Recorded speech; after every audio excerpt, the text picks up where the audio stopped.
Nearly every problem in your prospect process, aka the reason that every prospect says no instead of yes, can be solved with a 5-step screening call process.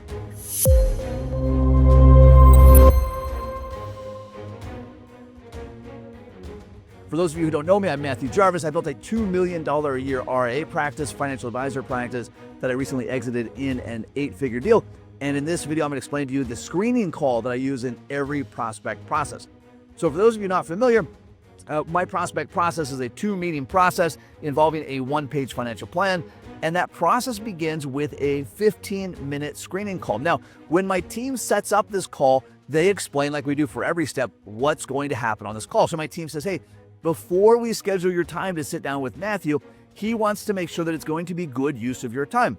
So with your permission, we're going to go ahead and schedule a 15-minute call where Matthew can ask a few questions of you, where you can ask any questions you have of Matthew, and then he can explain to you our process by which we help people make an educated and informed decision about our firm. And great news, you can use that process to evaluate any other firm that you're considering. So that's the script that my assistant uses. Now, when I have my call scheduled, and it is always at a scheduled time, it's not like, hey, call me Thursday afternoon. It's call me Wednesday at 10 a.m. So I call Wednesday at exactly 10 a.m. Like the second the clock ticks over to 10 a.m., I'm pressing the dial button and my call is coming out at exactly the same time that I promised. Why is this important? What you'll find is that prospects are often surprised that you're so punctual. Why is that? Because we're used to everyone running late, especially professionals. And so I've already demonstrated in that initial phone call, like as soon as that phone rings, I've demonstrated that I'm a person who does what I said I would do on the little things, which means I'll do it on the big things. So they answer the phone. I say, hey, this is Matthew Jarvis. Is now still a good time for you?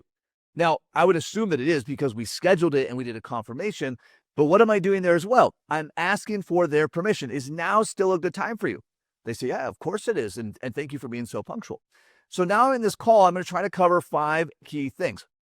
Number 1, I want to make sure that there's someone that I can help. So what a lot of advisors run into is that they have prospects come in that aren't a good fit. And I like to use extreme examples for this. The person comes in and they say, oh, I'm getting ready to declare bankruptcy and I need your help hiding assets from the bankruptcy court.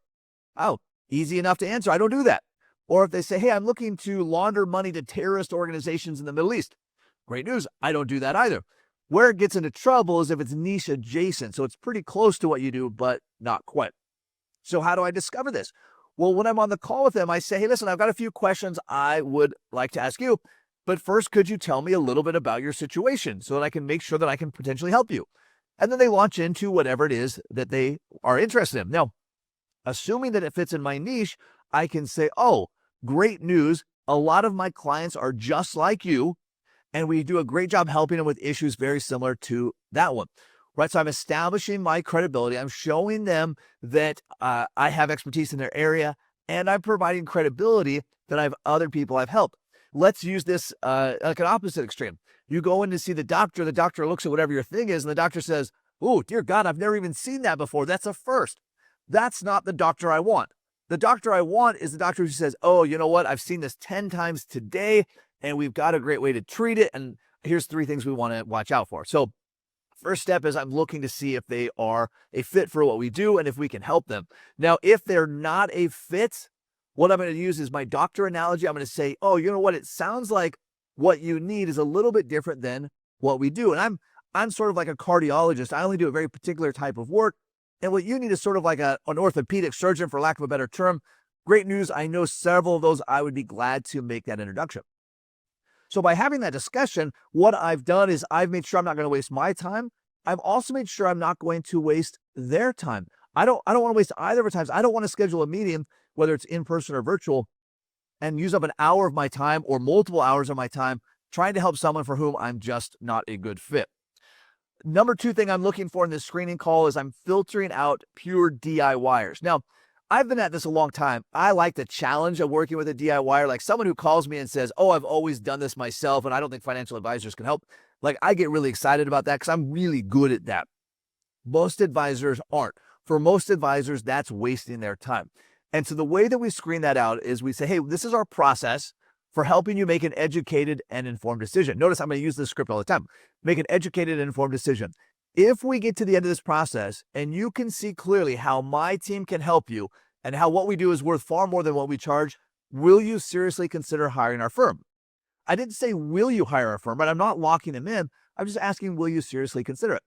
Pure DIYers have too much ego to lie about this. They will say, no, you know what? No matter what, I'm going to do this myself. Okay, great news. What I would do is recommend that you read a book or go visit a website. Our process is really designed for people who understand the value of delegating, who understand the value of working with a professional. Therefore, it sounds like this process isn't for you. All right, number 3 on this call, I want to make sure that they will be providing all of the documentation that we requested. If somebody comes in to meet with me and they haven't brought their tax return or their investment statements or their estate documents or their social security projection, all of those key things, I'm not going to be able to do a good job. And so the way I do this is I say, Mr. and Mrs. Prospect, so that we can make the most of our time together, my assistant's going to give you a list of documents that you can bring in. This way we know exactly what it is that we're working on together.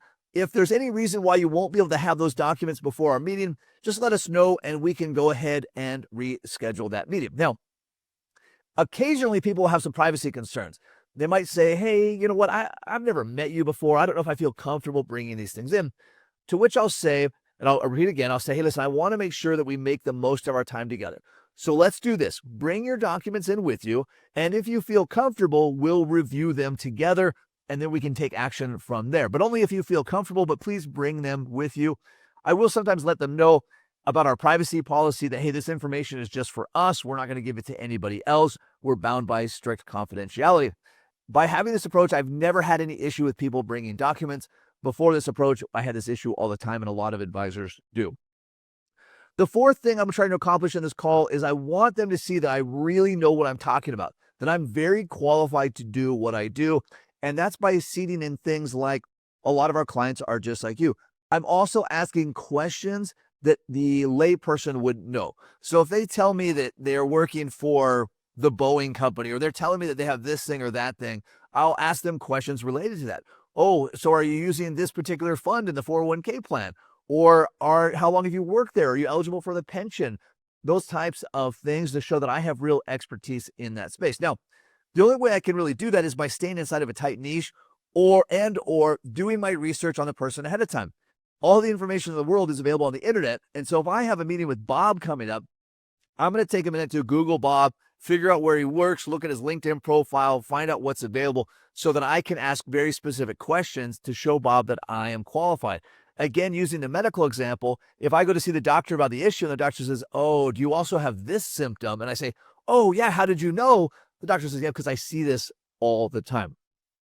The 5th part, this is perhaps the most important in this screening call, is I want to explain the process that we're going to go through. Now, my assistant, when booking this call, already explained the process for that call, right? There were no surprises on this call.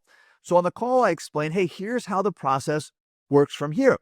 You're going to schedule a time with Colleen, my assistant. She's going to have us come into the office or virtually, whichever that may be. We're going to take no more than an hour. Here's the kind of questions that I'm going to ask. You can ask me any and all questions that you have. And at the end of that meeting, the big sell, if you will, and that's the word I use, the big sell is that I'm going to ask you if you want us to make a 1-page financial plan for you so you can see exactly what it is that we will do for you. Now, we don't charge for that process, Mr. and Mrs. Prospect, because before you pay us $1 in fees or trust us with a penny of your nest egg, I want to make sure you know exactly what it is we're going to do for you. In other words, I don't want you to say, pay me, trust me, before you know what you're getting if you pay me, trust me. Now, if you say yes, then we're going to let you go home. We're going to take a couple of weeks. We're going to build this 1-page financial plan. We will then meet again. I will review through that plan with you, give you my recommendations. I'm going to then invite you to go home and sleep on it because, Mr. and Mrs. Prospect, if we decide to work together, it will probably be for the remainder of your life. Now, you're not under any contract to work with us all your life, but most of our clients stick with us all their life. So I don't want you to make that decision under any kind of pressure. So we'll go through the 1-page financial plan. I'll invite you to go home and sleep on it. And you will have, at that point, one of 3 choices to make. Choice number 1 will be to say, you know what, Matthew was really good. Like, he gave me some great information, but he's just not really my cup of tea. I think I'm going to go find someone else who can do this. And that's perfectly fine. We're a good fit for a lot of people, but not every person. Option number 2 is you can look at this and say, wow, Matthew and his team really do great work, but I think I could save some money and just do this on my own. Now, again, that's not my favorite option, but that is an option for some people. Now, your third option, which I will confess is my favorite option, is that you'll look at this stuff and you'll say, wow, not only is this great information, but Matthew and his team are incredible. We want them to work with us, at which point we can explain how it works to hire us. Mr. and Mrs. Prospect, does that process make sense to you? Now, my friends, they are always blown away from this because it's exactly the process that we all want. Like, imagine this as a car dealership. That I go to the car dealership and they say, Mr. Jarvis, what we'd like you to do is test drive this truck. And here's a checklist of things that you can go through while you're test driving it to make sure it's a good truck for you. And then we're going to want you to use this same checklist to go evaluate 3 other trucks. And then we want you to go home and sleep on it and then give us a call if you want to buy the truck. That's never what happens. What they say is you should buy it right now because we'll never have this great deal again. So this, my advisor friends, is why I do a screening call in front of every prospect process. And this is the 5-step process that I follow. If this sounds helpful to you, my entire prospect process is outlined in my book, Delivering Massive Value, which you can get in the link in the comments below. And until next time, happy planning.